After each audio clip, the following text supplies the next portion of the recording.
Programang ito ay rated SPG, striktong patnubay at gabay ng magulang ang kailangan. Kapag makaupo si Tanggol ay ang mga gerero ang una niyang iimbestigahan. Alam ni Tanggol na malawakan ang korupsyon ng mga gerero kaya gusto niyang mabawi ang mga nanakaw ng pamilya Guerrero para maitulong niya ito sa mahihirap. Ngunit hindi ito basta-basta dahil lalaban pa rin ang mga gerero. Magtatalaga si Tanggol ng bagong colonel na mapagkakatiwalaan. Papatutukan niya dito ang imbestigasyon sa nangyaring pagsabog kung saan marami ang namatay at ang nangyaring dayaan.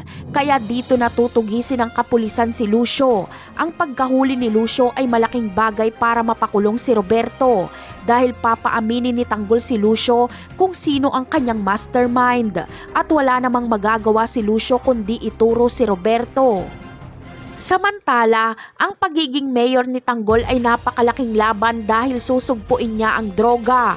Makakalaban niya ang malalaking sindikato kasama na dito si Ramon at Don Julio. Ang mahalaga kay Tanggol ay ang kanyang posisyon dahil hindi niya magagawang ayusin ang Maynila kung hindi siya mayor.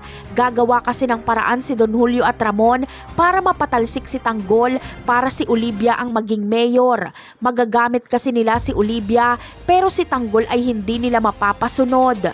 Napakarami pa nating dapat abangan sa mga susunod na episode. Paalam!